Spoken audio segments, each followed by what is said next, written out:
അയ്യപ്പ സംഗമത്തിൽ പങ്കെടുത്ത സംഘങ്ങൾ സഞ്ചരിച്ച കാറ് അപകടത്തിൽപ്പെട്ട് ഡ്രൈവർ മരണപ്പെട്ടു. ഇന്ന് ഉച്ച കഴിഞ്ഞ് 3:30 അപകടം നടന്നത്.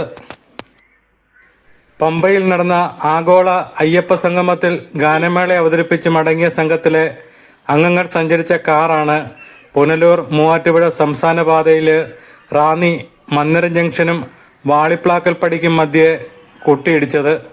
അപകടത്തിൽ ഡ്രൈവർ നെയ്യാറ്റിങ്കര നിലമാമൂട് സ്വദേശി റിട്ട CSI ഇവാഞ്ചലിസ്റ്റ് രാജുവിൻ്റെ മകൻ കൊച്ചാപ്പു എന്ന് വിളിക്കുന്ന ബീനറ്റ് 21 വയസ്സ് ആണ് മരണപ്പെട്ടത്.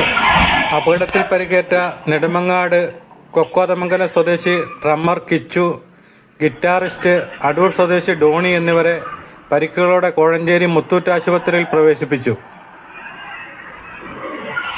അപകടത്തിൽപ്പെട്ട കാറിൽ കുടുങ്ങിക്കിടന്ന 3 പേരെയും നാട്ടുകാരും അഗ്നിരക്ഷാസേനയും ചേർന്ന് കാറ് വെട്ടിപ്പൊളിച്ചാണ് പുറത്തെടുത്തത്.